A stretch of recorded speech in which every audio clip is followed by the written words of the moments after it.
All right. Hello, everyone, and thanks for joining us for today's webinar. We are going to be taking questions later on. So the first thing I'll call out here is please drop your questions into the chat. We'll be collecting them and addressing them later on. So you can feel free to ask questions at any point, and we'll get to them in the Q&A section. So our webinar today is about how Android developers can advance their careers by going KMP and learning KMP. This is part of our KMP Level Up series, where we have published a bunch of curated learning resources. We have a really cool playlist with KMP videos collected from Kotlin Conf recordings. And we also have a free crash course as well as a discount on a more in-depth KMP course available.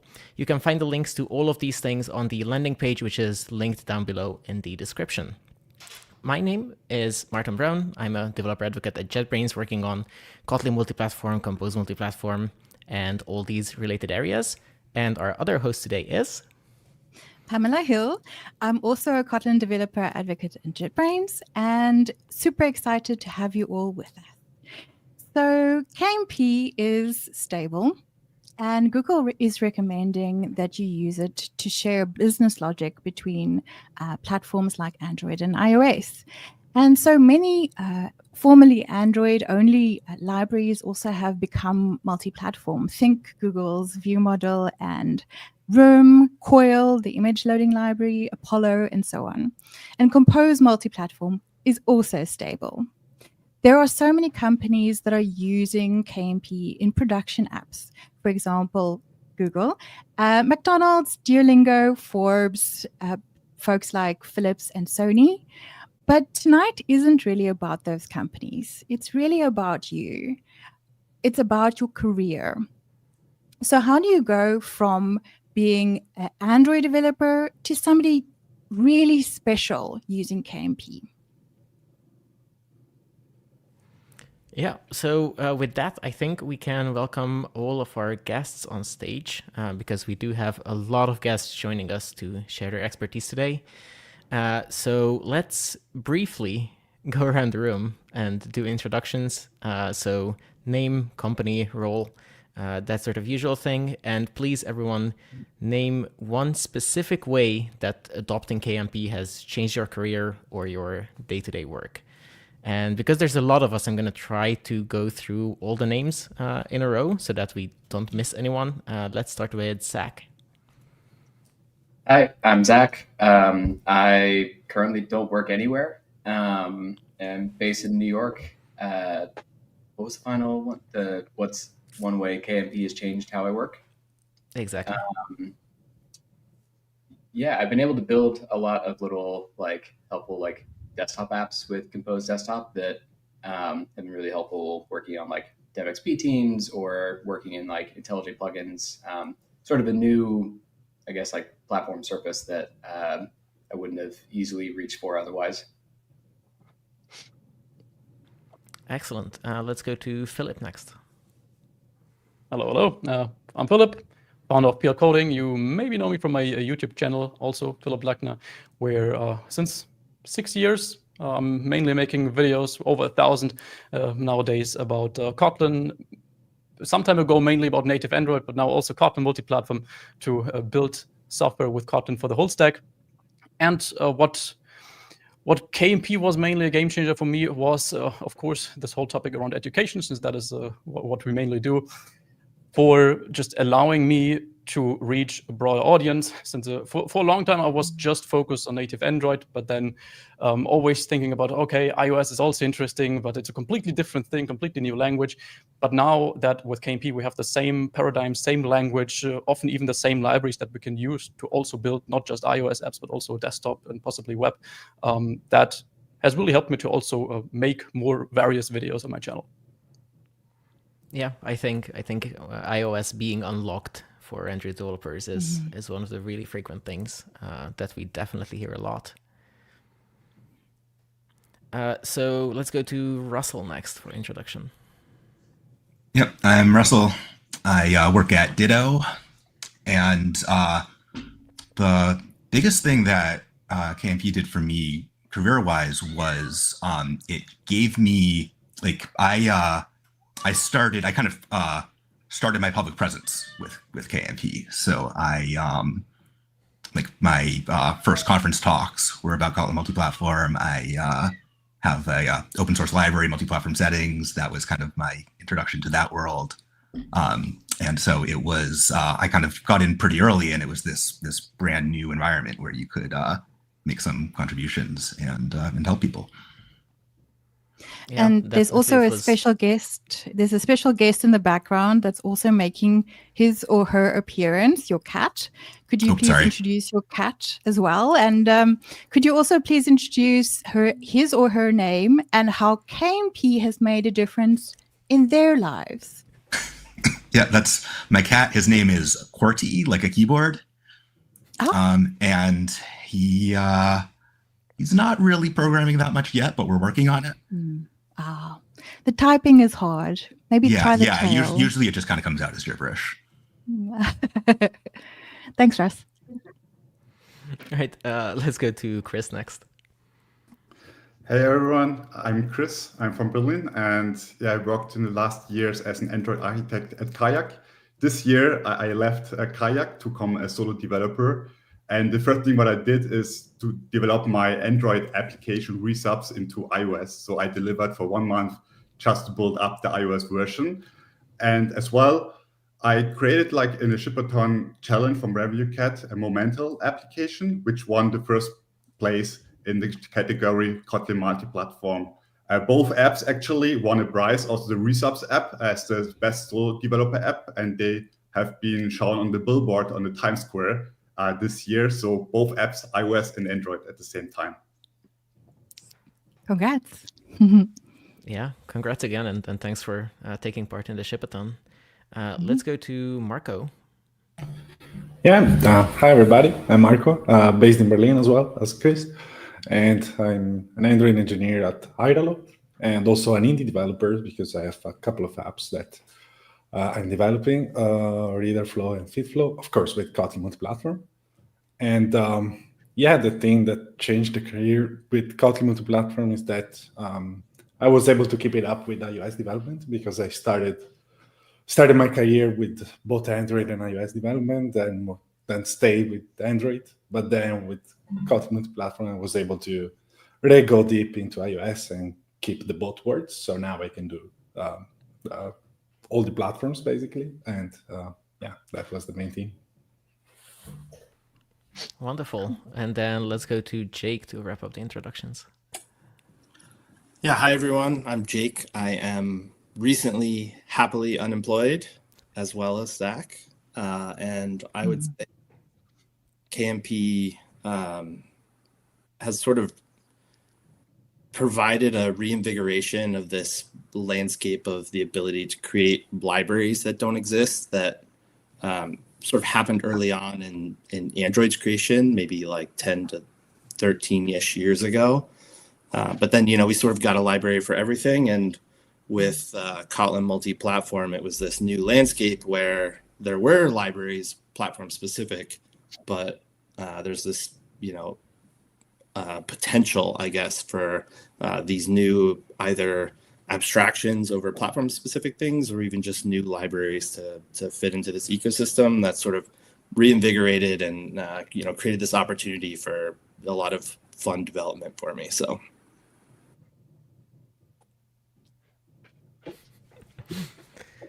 Awesome. Yeah, excellent. So we're gonna start with playing a little bit of a game. It's called KMP Reality Check. So basically the way that it works is either myself or Martin is going to provide a hot take, and it will also be displayed on the screen. And then we're going to count down like 3, 2, 1, right? I almost zapped everyone. Let's try again. 3, 2, 1. And then we're going to vote. So all the guests are then going to hold up their hands. If they agree with the statement, yes. Not agree, no. And then meh, something like this. And then we're going to discuss it for about 5 to 6 minutes. Apologies again for the zapping everyone. I can't count on camera. Anyway, let's go ahead with our first test, because this is probably going to be a disaster. So let's start with our test series, and then let's continue with the rest of the more serious statements. Okay, so our first statement, Kate, if you can bring it up on the screen, is you can build a high-quality KMP app without ever writing Swift code yourself. And then I'm going to count with actual fingers. 3, 2, 1, and vote. A lot of mess. Okay, can you just keep the sign up, or just so I can see? Okay, so let's ask Marco, who's saying no. You can lower your hands now. Thank you. Yeah, thank you. Thanks. You see, I told you. Marco. Yeah, what do you think? yeah, I think that eventually you're gonna need to write some Swift, because if you're building an app, there's gonna be always something that is not covered, like, I don't know, some weird configuration or notification or things like that. That is gonna be easier to make it in the app that you already have, because you're gonna need that. So, and also maybe some random libraries that you may want to have, like to quote a random one, iCloud or things like that. It's easy to have it on iOS. Yeah.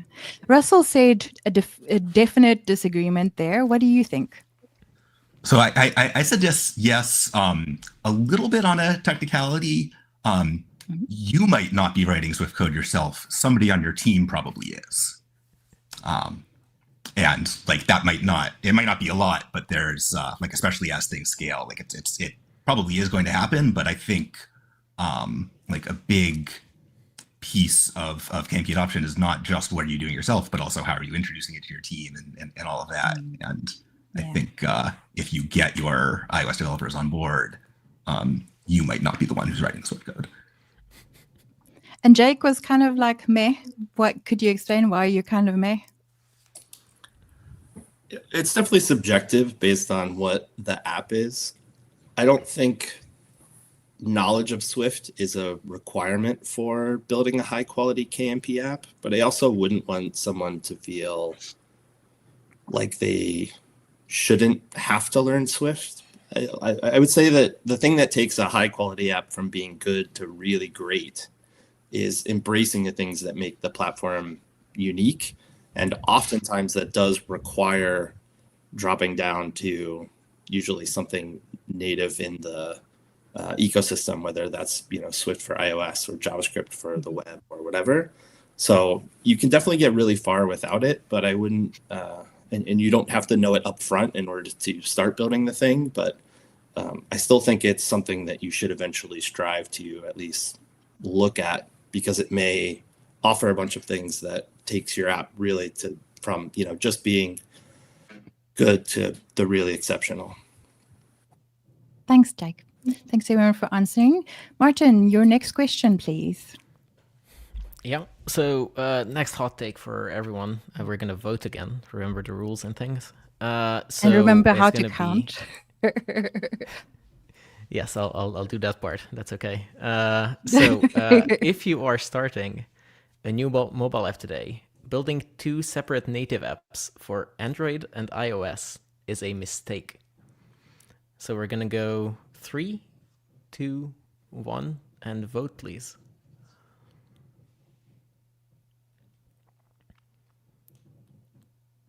Okay, we have a bunch of people kind of in the middle and a bunch of definite thumbs downs. Let's start with the thumbs downs, I suppose.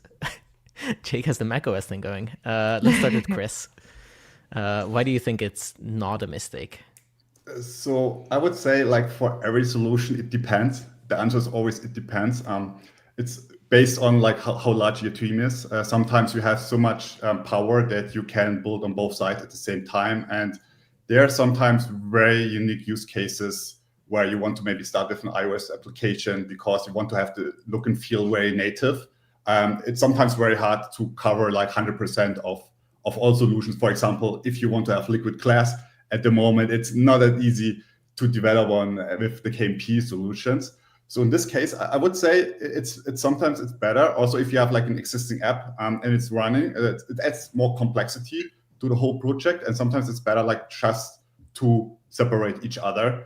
But of course, there are also other ways where you want to have both together. And if you start from scratch, it might be easy. Okay, let's hear Zach, perhaps. I think that KMP right now is still most effective as like a shared business logic layer, which inherently is not a complete like one-stop shop solution for all your apps. I think people still prefer apps that feel native to their platform. Compose Multiplatform can do a lot, but it doesn't feel native yet. Maybe someday there will be like a Cupertino theme that is like natively sitting on top of Compose and using native Swift UI somewhere under the hood. But I would say right now it's useful for some cases, but shared business logic is the real bread and butter of it still, and that is only part of the story. So if you were starting a new mobile app today, does that mean that you would be starting it with shared business logic and native UIs? I think that would be ideal, yeah. But because I think that's still agreeing with this statement. I don't know, because it says building two separate native apps. And in my head, I read that as like you're building two apps, like two separate code bases. Whereas I think sharing a little bit, I guess that counts as not separate apps, but I don't know. It's maybe a blurry line. I interpret that as like, do you have an iOS team and do you have an Android team, as opposed to just a mobile team? Yeah, fair enough. Does that clarification change anyone else's opinion? Or does anyone have thoughts on this that they would still like to share? Philip, you haven't said anything. Oh, sorry, Jake. You can go ahead. Anyone? I want to take the third chaos approach, which is maybe just build a web app, because that runs on Samsung fridges, it runs on your car, it runs on your watch, it runs everywhere. And so, you may not necessarily need to even start native if you're just looking to penetrate a market very quickly. But yeah, otherwise I mostly agree with Zach. Okay, I like that Yeah, I think like probably most of these more provocative hot takes, it completely depends on the context and what I think mainly what kind of team you're in. If you're a solo developer who has native Android expertise, then it's probably, depending on the level of quality you strive for with your app, but probably a mistake to now get into Swift, now get into native iOS and try to learn that just to then be able to publish two apps. I think then the easier and more straightforward approach would be to just start with what you already know, have this little overhead with what KMP has, what native Android does not strictly have. But as some people here have already mentioned, if you have the capacities, you maybe have a native iOS team, they all know Swift, but they don't know Kotlin, it probably doesn't make sense to force them to now also learn Kotlin. This will take them longer than to just build two native apps separately. Okay. So on to the next question. Kate, please. KMP has reached a point where it is stable enough for banking and fintech apps. 3, 2, 1, vote.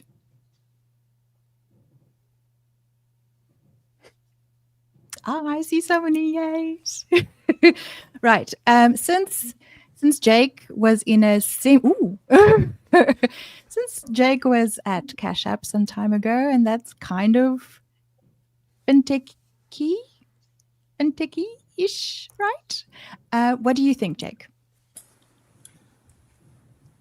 Yeah, I think, on Android, right, there was never really any question. And then I think on server, running on the JVM, also never really any question. Kotlin has been good for this for probably since 1.0. And the real question, I guess, is only potentially on iOS or maybe even WebAssembly. But yeah, I'd say in the last couple of years, it's really gone from working to like really viable. I mean, we were able to ship a bunch of things abstracted behind Swift APIs that otherwise, you know, your iOS counterparts never really knew or cared that there was something behind the scenes. I'd say the only thing that, and this is not even true to banking or fintech, but just in general, the only thing I would say is like, you still need to pay attention to how those other developers on other platforms are going to consume the thing that you're building. And so oftentimes it just means like reevaluating the API surface that you expose. But otherwise, the stability of the underlying technology, I don't think is really in question anymore. Okay. Maybe Jake can answer the next question on our screens. Is Cash App built using KMP? No, we do not believe in. We did not. I got to start using past tense. We did not believe in shared. We believed in native UI, but shared business logic. Basically, everything that Zach was saying for the previous question. So it's Kotlin Multiplatform, not Compose Multiplatform. Okay. I saw a few other yeses. I think it was also Zach. Right, Zach? Was it a yes? Could you explain why? I think for shared business logic, it's same quality bar that you would use in your Android app, and I don't know. I think that's fine. Like Jake just mentioned, like my only real concern with like sharing stuff in we'll say serious apps is more on the shared UI side of things. Okay. KMP Why? itself, because it doesn't feel like a native app, and I like apps that feel like they're native to the platform. Okay. Yeah, but I think for shared business logic, it's I think the quality bar is has been there for a while now with KMP. Mm-hmm. I'm not a guest, so I'm not supposed to give all kinds of answers. But if I may offer a note. So I used to also work on a little bit of fintech app, and what was most important for that app was more branding rather than looking native. So they were designed for iOS, but it was for all the platforms. The designs were just taken across like that. So I mean, I think fintech applications tend to be a little bit more loose than banking applications, but I do agree with you that for certain more structured and official applications, you want to have a little bit more native look. But sometimes the brand is more important than the so on. Who else would like to offer a meh opinion? I think Chris had that take. Yes, exactly. So I think if you want to use the business logic, totally fine to share it. But sometimes, as mentioned, if you want to have like the native UI, it's built more trust if you build on this native system side. This is one key aspect. And if you want to use, like, for example, the iOS application with KMP, debugging is hard. Sometimes you want to use the native solutions like Face ID and so on. So I find there needs to be more on the native side than using KMP only. But of course, it depends on how much KMP you use. If you want to use just the business logic and you share it, you can also test easily on the Kotlin side, then it's totally fine. But if you want to go more deeper into it, maybe it's much better to do it more on the native side. Okay, so sort of agreeing with what Zach and Jake were saying. Yes, but it's more like a meh. Okay. And it loops us back a bit to having to write Swift code potentially. Zach has something else to say. Yeah, I just wanted to, I think Chris touched on something really important there about like in apps like this, perception of like security and like having good trust with users is really important. And like if you're like a gigantic bespoke app, like I've never used like a banking app that I thought was like good. but the they carry a certain degree of just like, JP Morgan has existed for 150 years and like they probably have most of their stuff figured out. But if you're like a newer company in like the fintech space and you're wanting people to trust you with your money, the quickest way to like erode that trust, I think, is to ship an app that feels janky. And I think that that's probably the biggest way that shared UI ends up feeling like a concern, because even if it works fine, if it feels weird to the user or it feels like you're taking shortcuts or you're being sloppy with it, they're going to be less likely to trust you with their money. Thanks, Zach. Yeah, that's a good opinion. All right, next question. Yeah, let's bring the next one up. So this is going to be sharing UI with Compose Multiplatform, which we touched on a bunch so far, is only good for B2B, so business to business, or internal tools and not consumer apps. So again, we're going to go 3, 2, 1 and vote, please. Okay, I think we have basically a 50-50 split. Let's start with a thumbs down opinion. Marco, maybe? Yeah, again, it's fine also for consumer app, I think. Also because, I mean, it doesn't mean that you have to share the entire app of the UI. Maybe you can do the settings screen or that screen that nobody will take, or maybe 3 users out of 1 million will check. So yeah, I mean, it depends, but it's fine also for consumer app, I think. Who else did we have with the same opinion? So who else was thumbs down? I lost track a bit.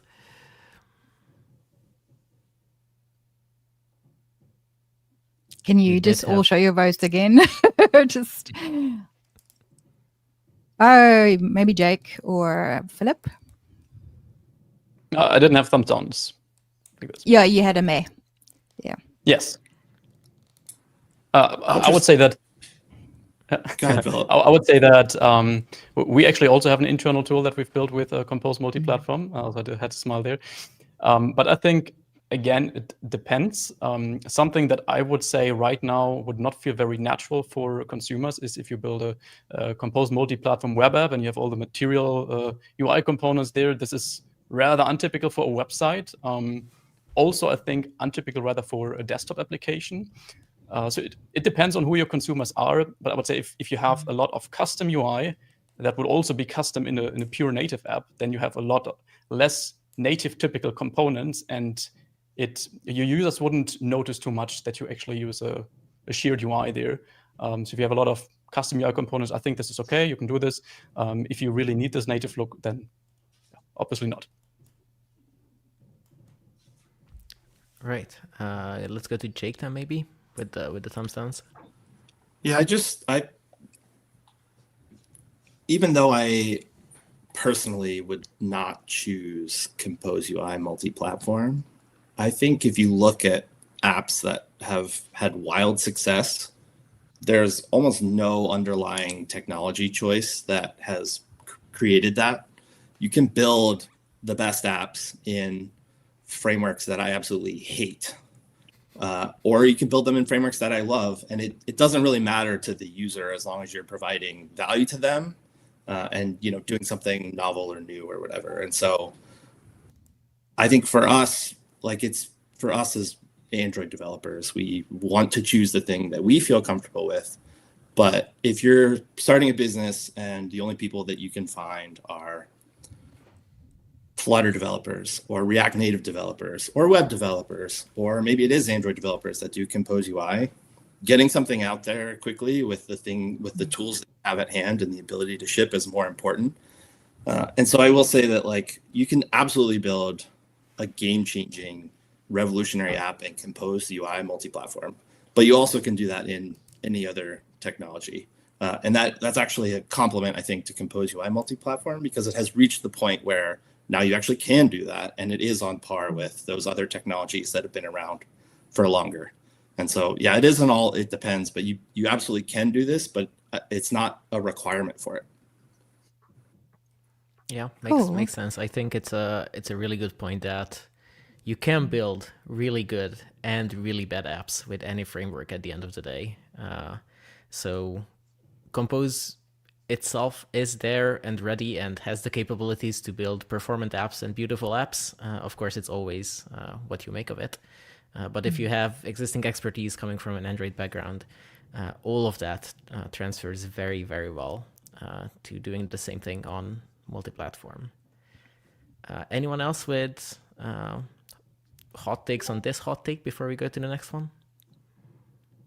So I can say from my experience, I have like released 2 apps also with Compose Multiplatform completely. So there's no Swift code at all, maybe a few classes. And the UI runs quite well. There are sometimes, of course, complications, how you style something for iOS, and it doesn't look 100% native. But for the most users, they don't care so much if it looks 100% native. Of course, it builds more trust if you have like a fintech application, if it looks also native. But in most cases, you can solve a lot of code solutions there. And one thing is also that with B2C, there's a lot of A/B testing going on the UI as well. And it's very nice if you can build only one time and you can deploy it on both platforms at the same time. So you can change it and work quite quickly on it without like building on both sides at the same. Yeah, I think A/B testing is a very good point just in general with KMP. So we all heard these initial adoption stories for Kotlin, for example, where people would adopt it for testing first. And with KMP, with the business logic part and the data layer, we've talked to a lot of people who started adopting it from network calls, sharing the network models, maybe an analytics or A/B testing library. So those are nice lower layer business logic components that are very important to have in sync, because you do want to have the same flag handling, or you want to have the same keys in your analytics whenever you send data to the server. So it's really nice when you can share that between apps for a start. Zach also had something to say. Yeah, I would just kind of emphasize the internal tools part of this. I think everyone who's worked in mobile has had the experience of like, you kind of want something to exist and you build like a little CLI wrapper for it.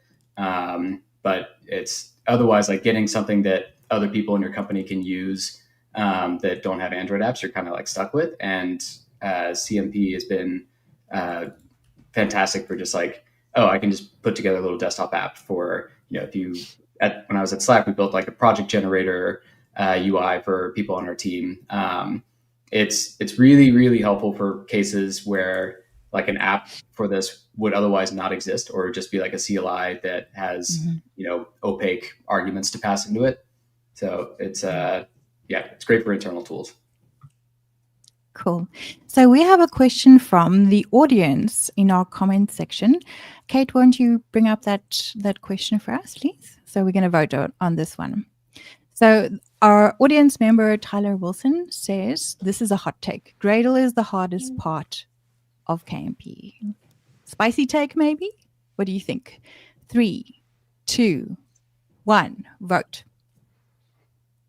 Okay, we're thinking longer. A lot of mess, but Philip is like sort of like yes, kind of going into the yes. Okay. Kind of. It's at least one pain point, a big one. It's one pain point, yeah, that's true. And then Zach had a completely contradicting take. What do you think? I worked on Slack's DevXP team for several years, so I'm a little bit biased by the fact that I sort of had to work a lot in Gradle and I'm familiar with it. I do think that like Gradle obviously has its annoyances, but I think it's also sort of like a known issue. Like, if it's a slow build time, or you have a one-time kind of fixed cost to set up your project, but then kind of after you've done that, it's not really in your way day to day, other than like build times maybe not being what you want, especially if you're doing like native development. I do think that people could unblock themselves quite a bit by just taking the time to sit down and learn Gradle a bit better. I think the average developer kind of like wants it out of their way, and that's totally fair. But I think you could also spend like a day or two trying to like, build like a simple, Gradle task or something that just like helps you better understand like the ins and outs of what Gradle is trying to do. And whenever you do hit snags in the future, you can just unblock yourself rather than kind of feeling like you're stuck. It makes that makes perfect sense. And Marco, you kind of had a kind of meh, I think. Yeah, yeah, because I mean, could be haunting if somebody doesn't know a lot of how to navigate Gradle, but it's not. So it's just mad for that because maybe they maybe, like Zach said, they should maybe spend some time learning Gradle. Yeah, but at the end, once you get it, that it's not really an issue. So yeah, but yeah, maybe if someone from another platform was to get into it, maybe that's a bit more problematic. But I usually answer to that thing. Have you ever seen the Xcode part of it? So yeah. Ouch, that's a touche. Yes. So while we're at learning Gradle, does anyone have a recommendation of how to learn the basics of Gradle that would make your day-to-day easier? Zach? Just read Tony Robilik's blog posts. He, I think, is probably one of the best sort of like authors of this in the tech blogging space right now. Gradle obviously has lots of documentation on their website, and they've been collaborating, I believe, with Armas. I don't know how to pronounce his last name, but he works at Google on Android X and their infrastructure, and they've been trying to work together on improving the sort of like introductory documentation and like sharp edges of Gradle. Yeah, Tony's blog posts are a really, really good introduction. I'll stick a link in the chat. Thank you. Martin, do you want to take the next one? Oh, I wanted to ask Russell about this Okay, sure. for another like mid opinion, I think. Okay. Yeah, I mean, my mid opinion on the kind of question at large was getting iOS developers on board is actually the hardest part of KMP, but Gradle is also difficult. But my general thinking on Gradle has been like there's often just kind of lots of different ways to do certain things. And there's lots of kind of subtle footguns to that, where like APIs have changed over time, or you're looking at a build file from 2 or 3 years ago and it's doing things in an older style. It's not caching things correctly, or there's something else going wrong. Especially if you are just trying to kind of learn it to pick up some quick task and get some little thing done. It's easy to kind of accidentally do something wrong, and then that becomes kind of cruft that builds up over time. But I do get the sense that like documentation is getting better and things are improving over time. It's as if somebody should do a talk about this. Martin, do you want to take the next? It sounds like a 10 steps to make your Gradle scripts better. Sounds like a talk. Do you want to take the next one? Yes, let's hop around a bit because Russell has accidentally run into one of our upcoming hot takes, so I think we might as well do that one. Okay. So I want to do the hardest part of KMP adoption is not the code, but convincing the iOS team. So let's see what everyone thinks about this. We're gonna do 3, 2, 1, and vote, please.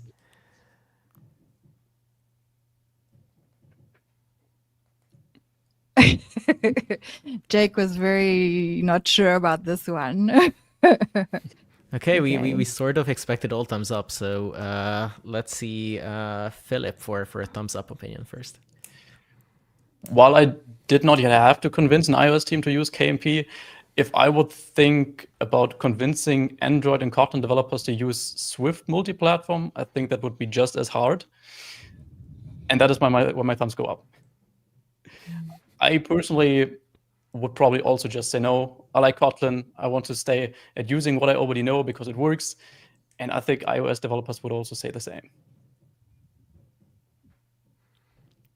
So Jake was big thumbs down on this, right?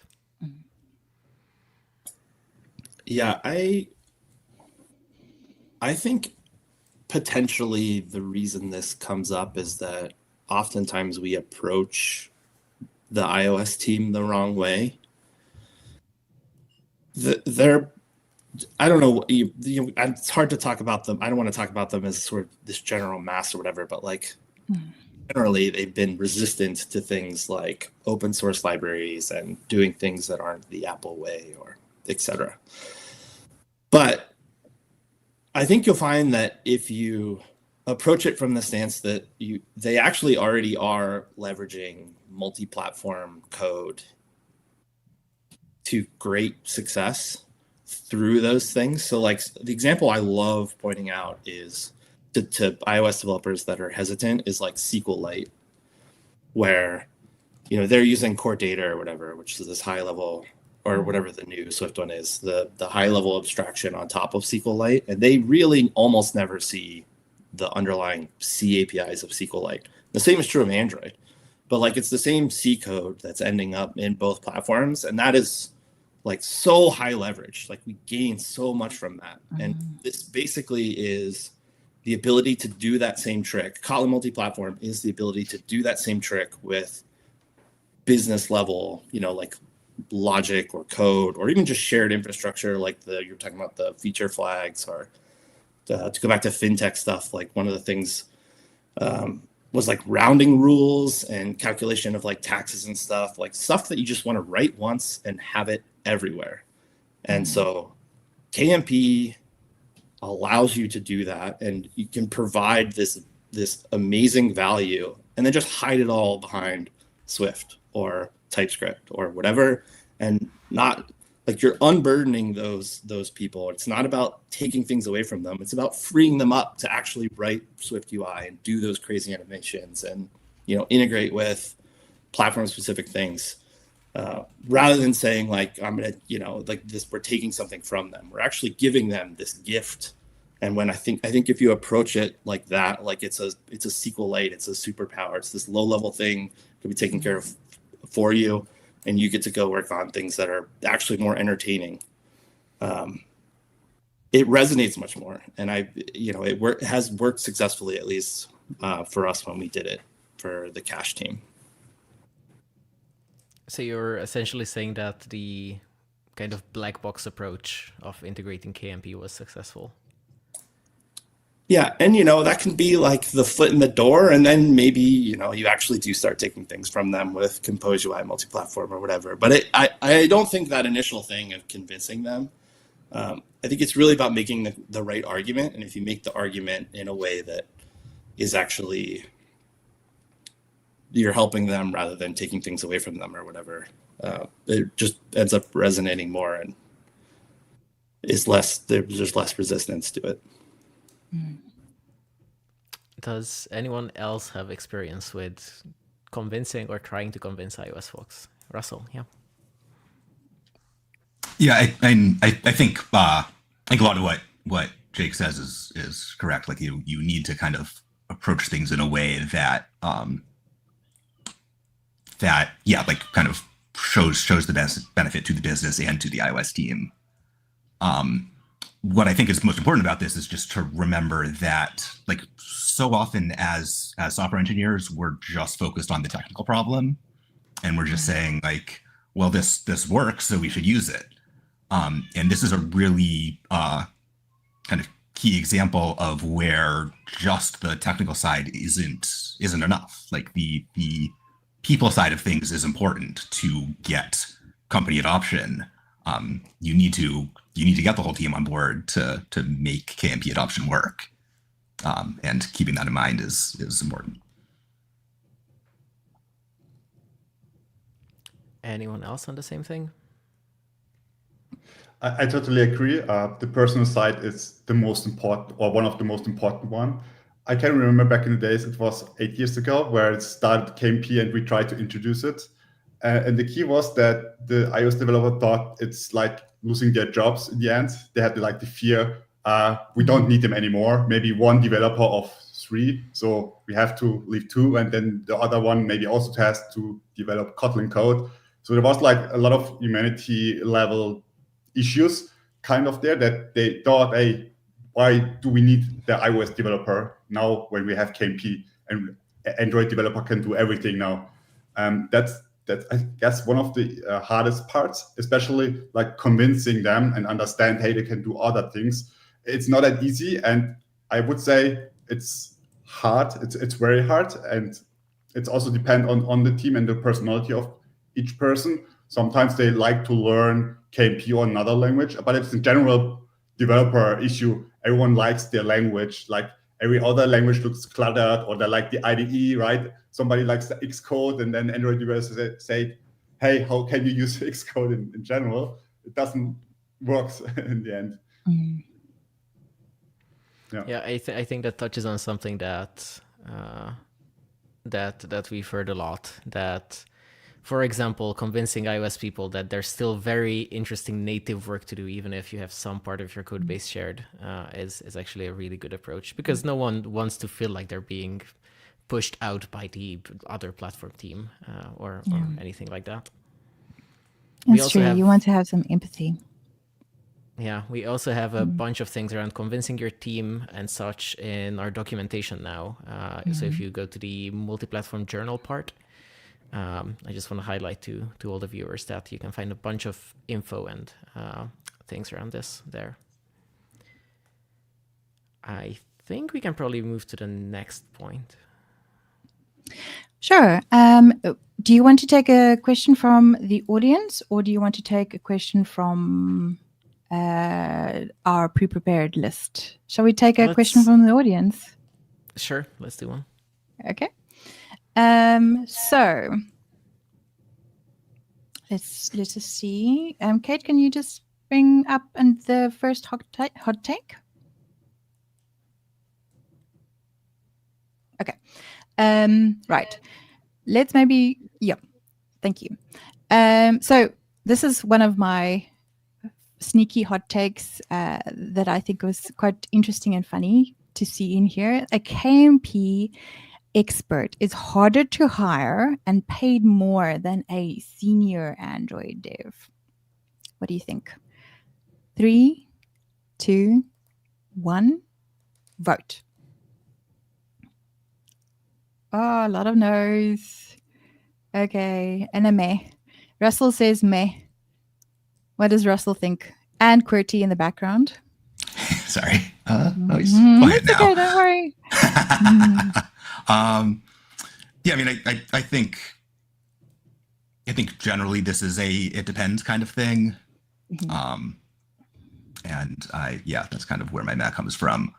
I think yes, if you're looking for a KMP expert, like there are fewer of them than there are pure Android devs. Like I think that is true. But I also think if you are looking for a KMP job, there are fewer of those than there are Android jobs. I think this can kind of go both ways.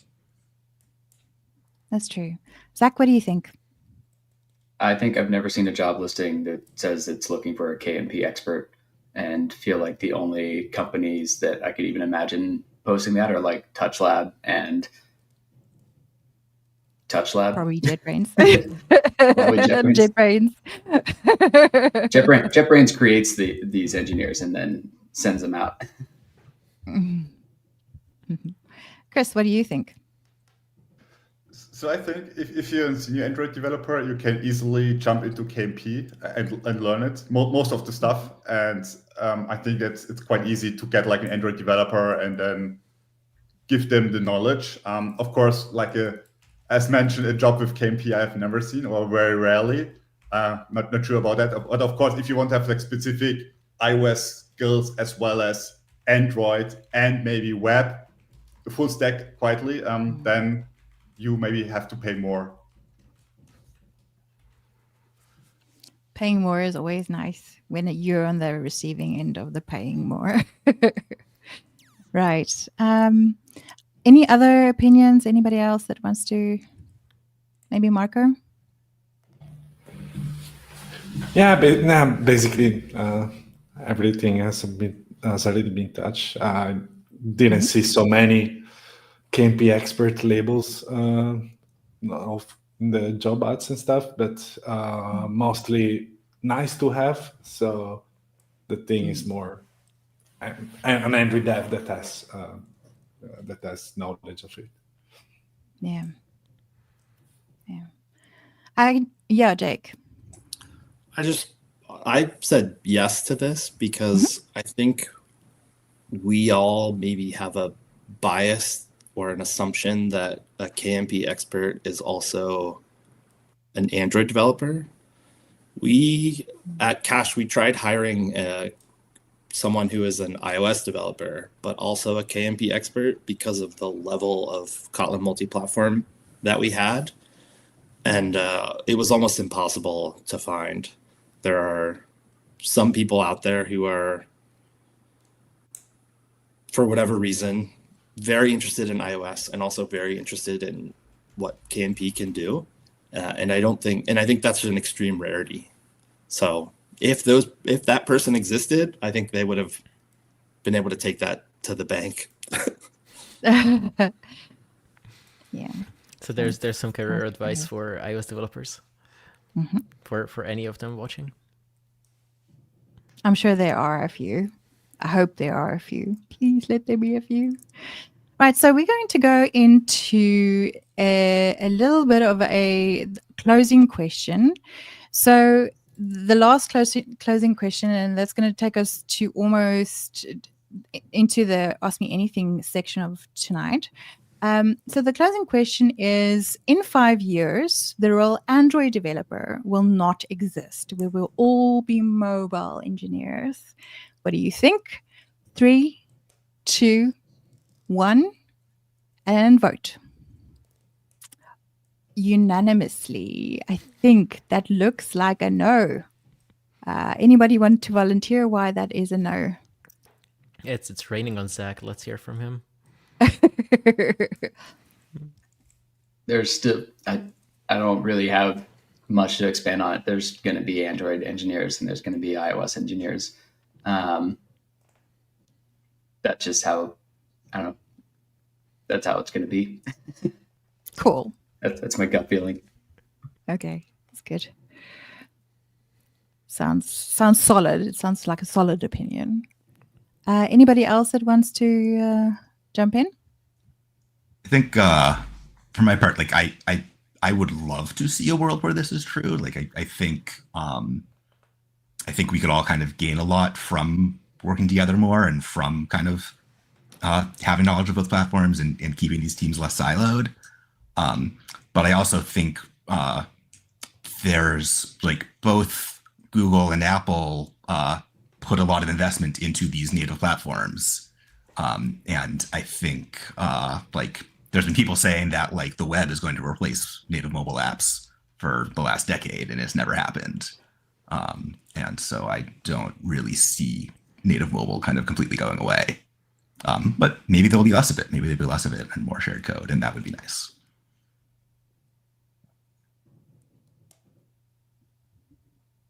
Jake. Yeah. To answer the question directly, like you could probably have this hot take in like 1970 and say that like COBOL developers will not exist. I remember when everyone thought that Fuchsia was going to replace Android, and they're like, "Oh my God, I need to start learning how to write Fuchsia or Flutter or whatever." And it's like, actually, if Google stopped doing Android overnight, like you have 15 years of just entrenched ecosystem, and in actuality, you paid more because the amount of Android developers will go down. But yeah, I think I don't like the idea of mobile developers or mobile engineers. I think we often exclude the web.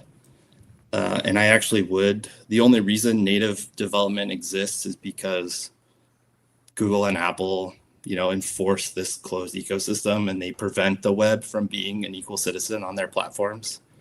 And so being an Android developer is like a good thing because of that power imbalance. We have no choice but to embrace the platform, and you can actually customize things to be cool for that platform the same way that you can for the web and the same way that you can for iOS. And so the idea that somehow these two native platforms will unify, but somehow exclude the web, I think would be like the worst of both of those worlds. Like either native should go away completely, because there's really no such thing as native anyway. Or, you know, we need to just lean in more. And like, I think most people who are Android developers agree that like the platform was better when it was a little weirder and different from iOS, as opposed to now where like the fact that you can do Compose UI multi-platform or Flutter or whatever, and like that be totally fine on both platforms, is because they've converged to the point where they're basically, you know, indecipherable. So I want us to lean away from, you can still share code, but like lean away from this thing where it's just a single code base, as opposed to, you know, if you're going to build something once, I'd rather we built it for the web and the web just ran everywhere. John O'Reilly had a very interesting talk about the convergence of Android and iOS. I think it was a year or two ago, that the audience can check out in their own time. It's pretty good talk, as always, from John. Philip, you haven't said anything for a while. I'm sorry, my friend. How are you? What do you think about this I'm topic? great. I'm glad to hear that. This is something people have been saying for years already, that native development will go somewhere, that cross-platform will take over. It hasn't happened. There are still lots of people watching native Android videos. I can confirm that. I think even if we would make a law today that would forbid people from making new native applications, there would still be a role native Android developer in 5 years, because there's just such a massive amount of existing applications out there that have to be maintained, that are still generating revenue, where it's possibly not worth it to migrate this whole application with millions of lines of code to a completely new application with a new technology. They will be around for quite a while. And I think then we may have different problems. It's a comforting thought to think that the roles that we sort of got started with, maybe Kotlin, like Android developer, is still going to be around, according to these experts, for quite a while, and that we'll have different interesting problems only later. So let's go on to, is it time for the Ask Me Anything yet, Martin? Do you think so? Ask me anything. I think we're done with our hot takes. Okay, thanks, we guys. did hear some hot takes as responses as well. Yes. Especially just go web is always a good one. So yeah, let's go to Q&A and see what questions we've gathered in the last hour or so. So first one, what was your biggest mistake when using KMP? An easy one for a start. I'm going to ask Russell if no one volunteers. Yeah, that's a tough one. I think, I don't know if it's my biggest mistake, but like one early one that I think a lot of people maybe used to run into, maybe probably a little bit less these days, is you start doing KMP and you have these new expect and actual keywords, and you suddenly want to just start using that for everything. Like don't use an interface, use an expect class, because that's the new shiny toy. And I think it's like as you do more, you start to realize like actually it's like interfaces can be more useful than an expect class in a lot of cases. And JetBrains has kind of updated a lot of their guidance on that over the last couple of years, where like expect functions are stable, but expect classes are in beta, to kind of push people towards some of the patterns that we have found over time are more helpful.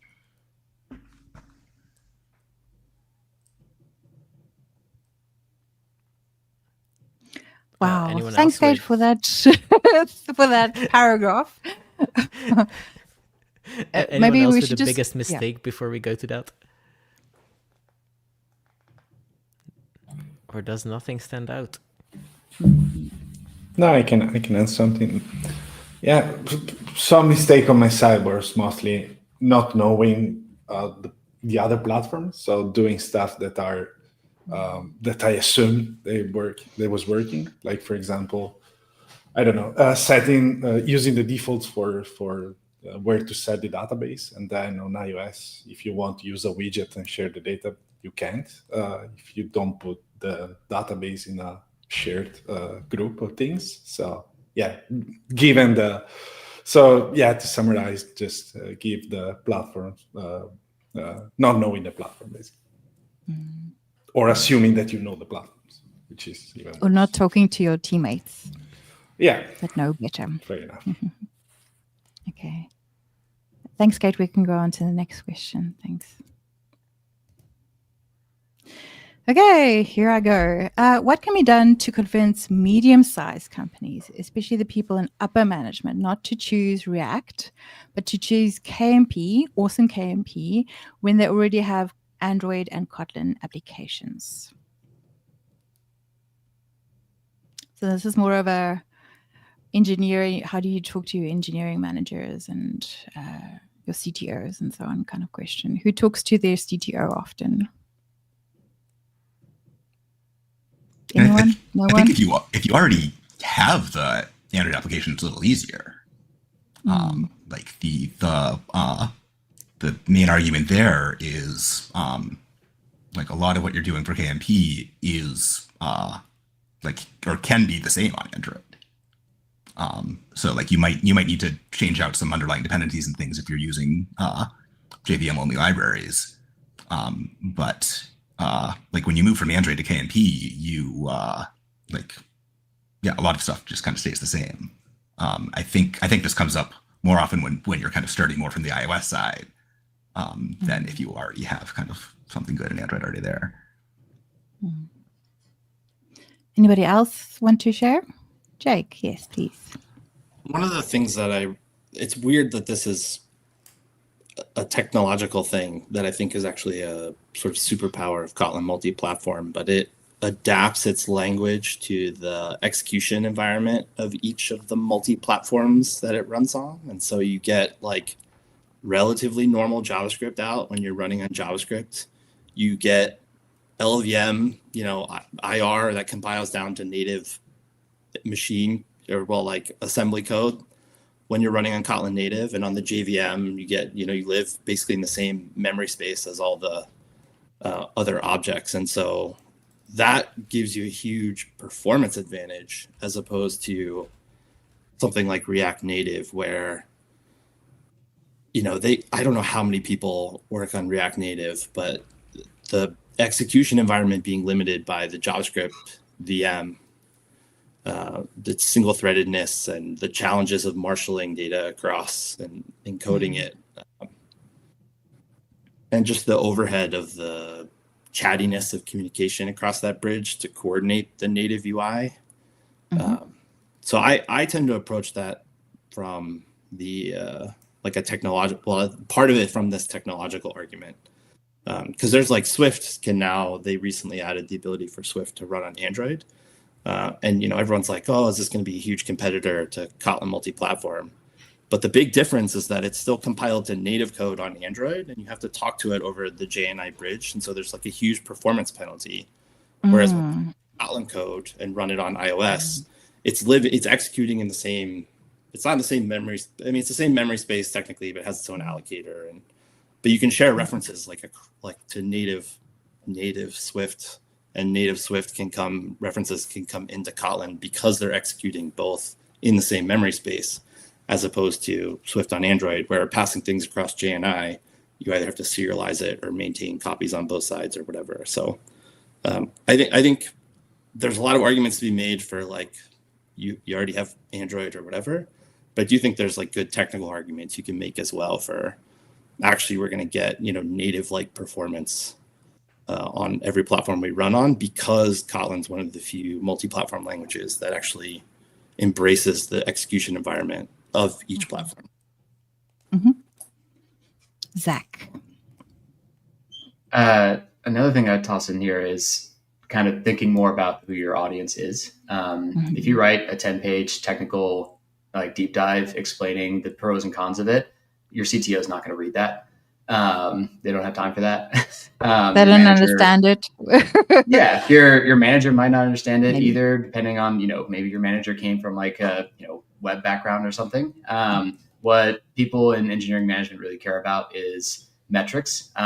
Nothing for me has been more effective at persuading higher level management or CTO at one point at Slack than like a 5 slide deck explaining like what we measured and the results were of something that we did. And so, yeah, tuning it to your audience, do all of the hard work first and then show them the metrics that you get out of that rather than try to pitch a hypothetical. And I think kind of going to this question that's floating at the bottom of like the latter promising a lot of promising is not the same as like measured metrics. And that really doesn't resonate with engineering management anywhere. Like if you have like a moonshot project that is like close enough to your existing space, then maybe you can get away with that. But if you're trying to pitch something like, hey, like we promise this will work, but you don't have anything measured for that like in-house with your actual stack that you're working in, that doesn't really carry a lot of weight in my experience. Yeah, makes a lot of sense. Anyone else on the performance topic, perhaps, before we move on? Any thoughts about KMP performance?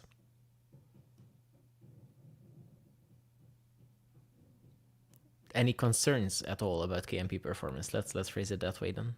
Or is everyone who's quiet just perfectly super happy? happy?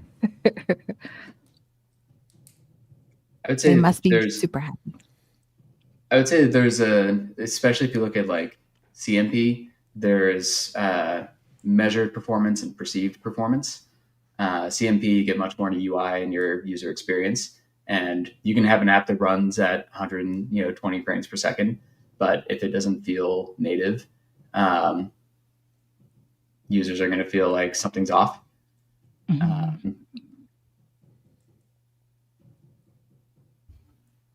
That's true. Okay, I think we can probably move on to the next question then, if Kate will bring it up, which is Coin the best DI library to use with KMP and CMP? And anybody can answer. Anybody. But we're all looking at someone. I'm looking at everyone. I'm looking at someone.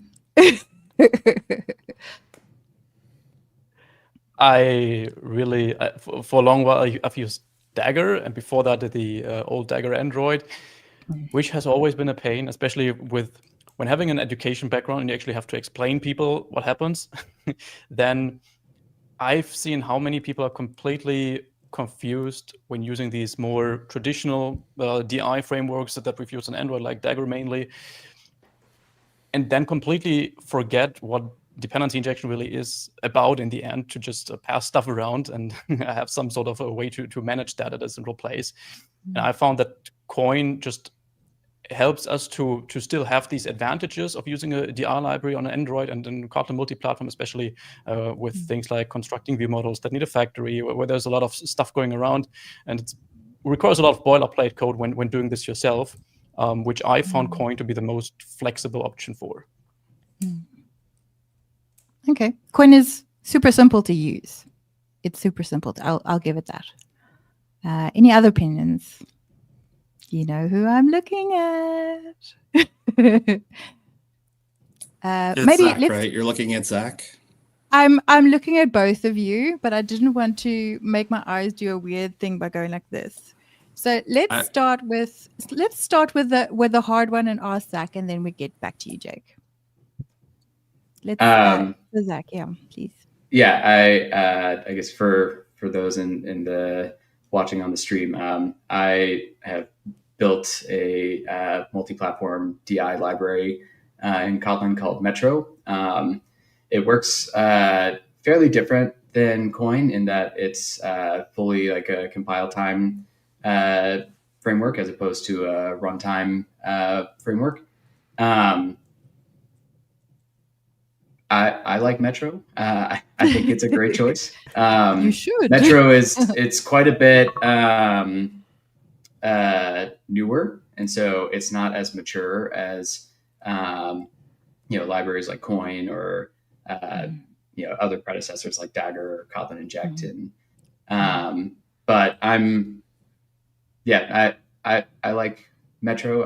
I've really enjoyed working on it. I think that some of the bets that it is making about the value of doing compile time injection are worth the investment into it. I think a lot of the really appealing parts of Coin are, I think you'll kind of touch on this, are like the batteries included, APIs and extensions that come with it. Like it's not just like this is the low level plumbing, but it's also like, here are all the fixtures that you would use in a typical app on top of that. So yeah, I think I said something similar to this on like a DI panel at JoyCon New York, which is, I think the best DI framework is the one that you're currently using. Migrating to another one is often a tough sell for people. So yeah, if anything, you could argue that the best DI library for CMP is the one that is built into Compose, which is all of the modifier system. So, or not the modifiers, composition locals. Coffee hasn't set in yet. Jake, go, Jake. We need your opinion. Okay.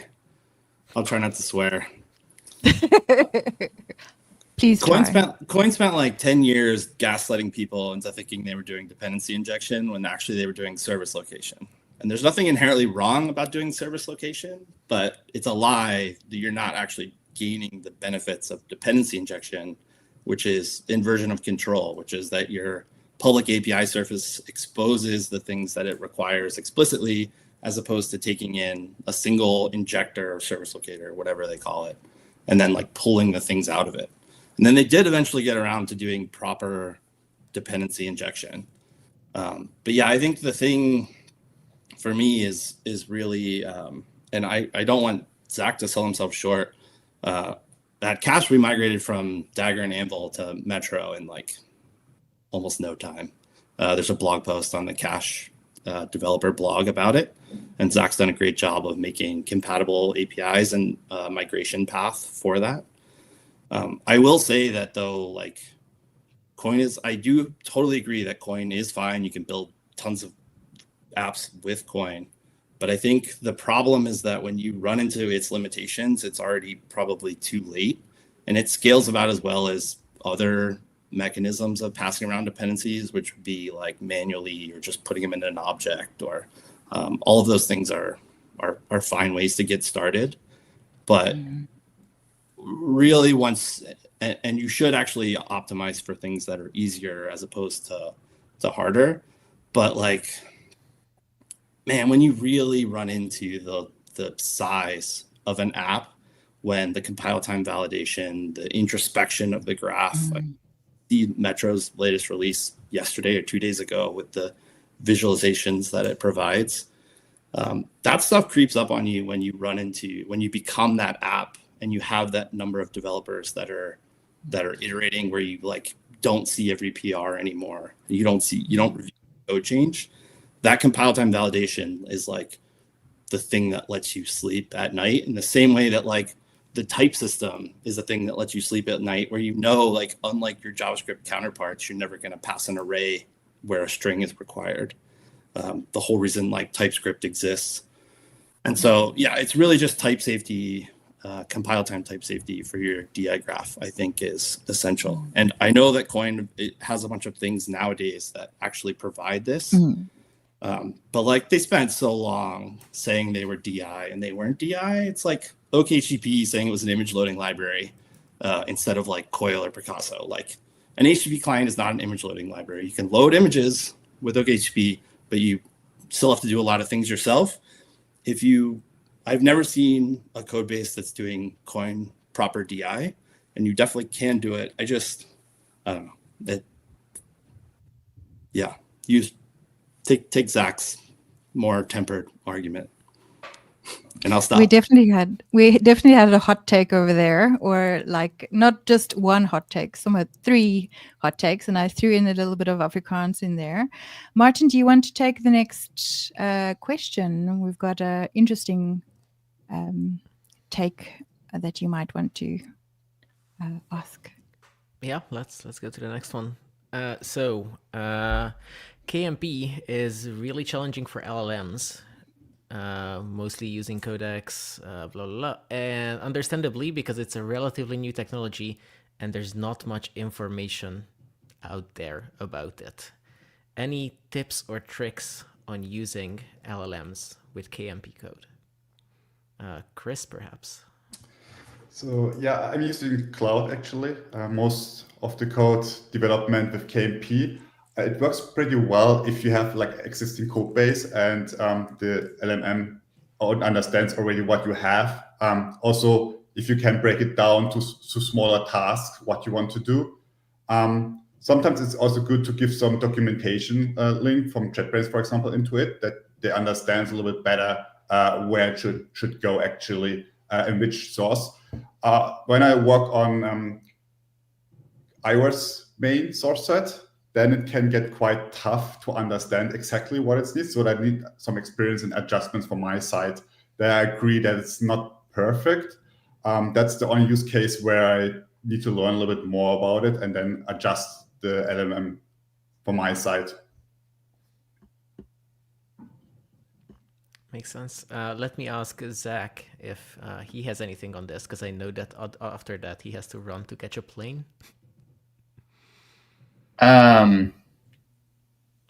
Yeah, they're always a little bit out of date, or they're trained on some like 6 months or 8 months ago kind of time window. I think that if you're trying to use it for like really technical, like deep KMP stuff, you're probably going to have a bad time with it. I find that LLMs are not super good at like technical, deep in the weeds kinds of things. They're very good at the metaphor that I always like is one that a New York Times journalist described as like forklifting. Like they're very good at just kind of doing a bunch of like manual tedium for you in like focused spikes. I need a quick script that does this, or I need to generate some ideas for unit tests or using it for ideation. I think that, if you're trying to use it for really nitty gritty stuff in the weeds of something like KMP, time window or not, you're probably, even if it was up to date, you're probably still going to have trouble with it. And it's better to focus on using it more for, pair programming kind of stuff. Like you can bounce ideas off of it, like let it help with like ideation type stuff. But you're going to get more mileage just solving the technical problems yourself. Philip had a raised hand, so I'd really like to ask Philip what his opinion is. Yes, I think you don't really get around learning the foundation of the technology yourself with proper sources. But in my experience, actually, the output from ChatGPT, Claude, and so on were pretty good for KMP projects, actually, especially when working with the things that were new to me specifically when getting into it, mainly when, for example, having an actual implementation for the iOS side. It often gave me code that just worked out of the box. And what I typically do in that case when getting such output that I can't yet validate myself that well, because there may be concepts that are in there that I also don't yet know, then I take this code and I just paste the same code into a separate LLM tab, so new context, and ask what is wrong about it, or is there any feedback? And often another tab then shows you some problems that the code may have, and you could do this another time. You could do this another time until at some point the LLM says, no, everything seems super solid.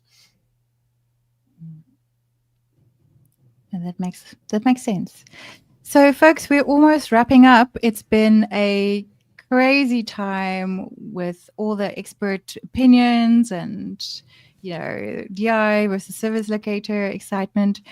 So we're almost out of time, but it looks like Kate wants to ask just one more question, and that's fine.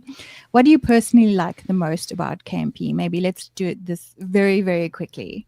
Maybe let's ask Marco. What do you personally like about KMP? Yeah, Yeah, the fact that you can plug and play and share the amount of stuff that you want, and having to go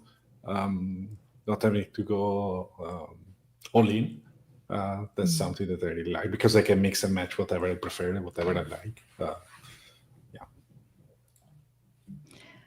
Chris, you quite successfully used KMP for your project. So what did you find most enjoyable using KMP for on your project? So yeah, one point is that I don't have to write Java anymore. I just do it Java. No, actually, I like that you can scale. You can use it wherever you want. So you can say you want to have just business logic, or you want to start with the Android application, and then later you can scale it up to iOS or web. So you're completely flexible how you want to use in the end KMP, and it's nowadays super fast to write the UI side.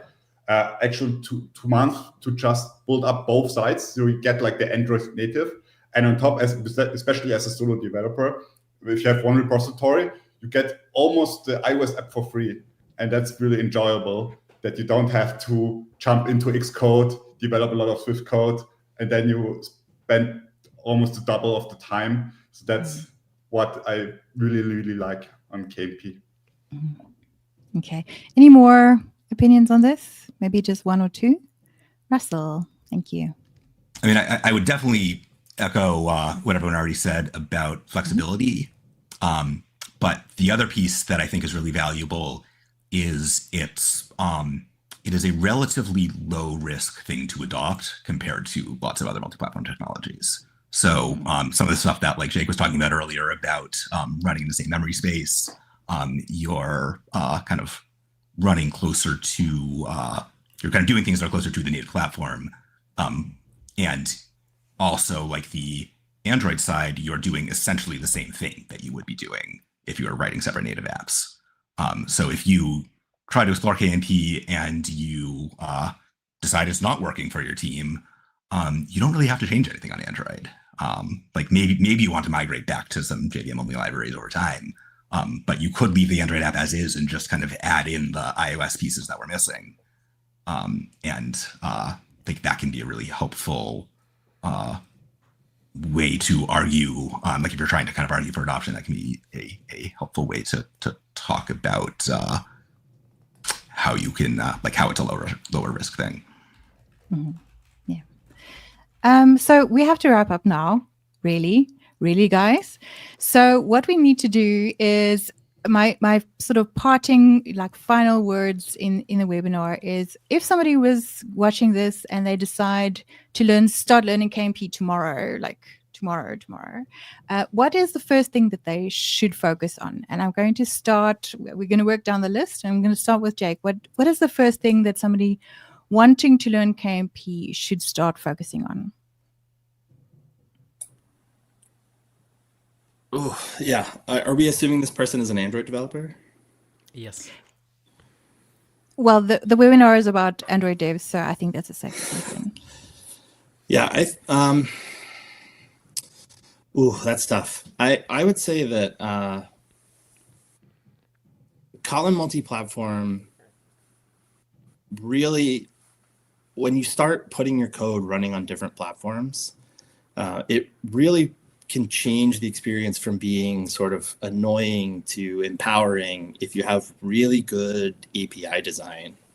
Even if something is an internal only, component as opposed to like a published library, you have to start treating it as this thing that has a API surface that you need to start really caring about, as opposed to when it's just like, something reusable in your code base, the Android code base. You can kind of refactor both usages and the API surfaces of the library together, but you can really make or break the experience on other platforms by having just a well thought out, well abstracted API surface. And it tends to actually be the simpler ones that are better, because it then enables your web developer counterparts, your iOS counterparts, to almost trivially wrap it in things that you otherwise can't expose, like whether they're using like the combined framework on Swift or async await on the web.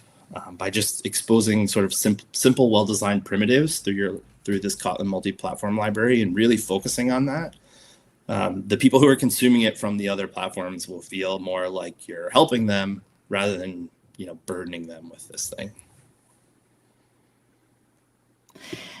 So we're running. Marco, one sentence. What is the first thing that folks should focus on when they're learning KMP?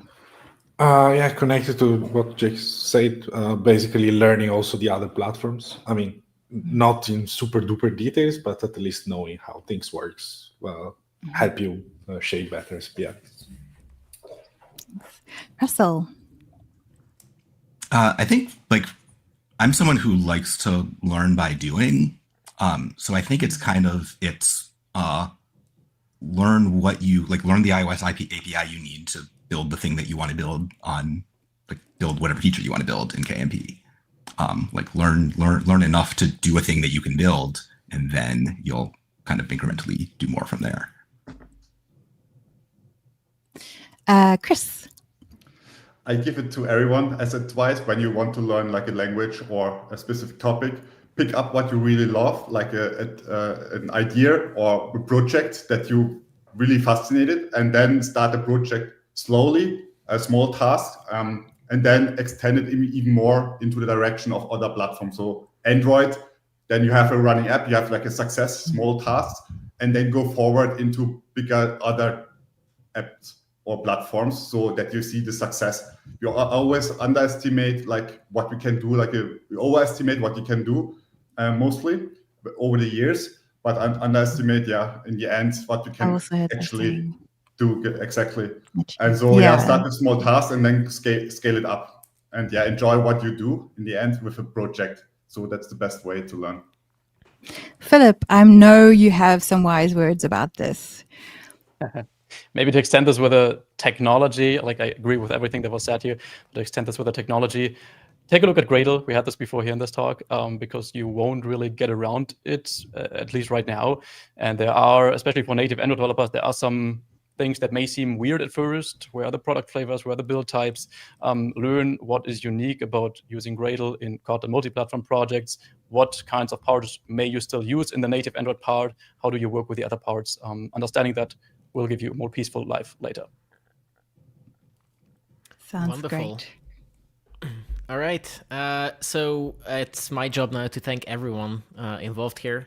So first of all, to all of our excellent guests, including Zach, who hopefully is catching a plane somewhere. Thank you so much for sharing your expertise and taking the time to do this today. Thanks to all the viewers and all the people who asked questions in the chat. We got to as many as we had time for. Otherwise, if we were to go through all of them, we'd be here all night. Thank you again, everyone, for joining. Do remember that the full campaign KMP Level Up is down below in the description. You can check out the learning resources, the courses, the KMP playlist about Kotlin Conf, and all of those goodies. And in about 2 minutes on this very same channel, there's going to be the daily Advent of Code stream starting with Seb and a special guest, as always. Grab your Christmas hats and go and do some Advent of Code over there. Grab a cup of coffee or tea. Yeah, grab a cup of coffee or tea. Get a quick refill. You have 1 minute and then left. join Seb and a very cool guest, one of my personal favorite guests, to learn about some geeky Advent of Code algorithms. Thank you so much, everyone. You've been great. Another heart to you. Bye-bye. Bye, everyone.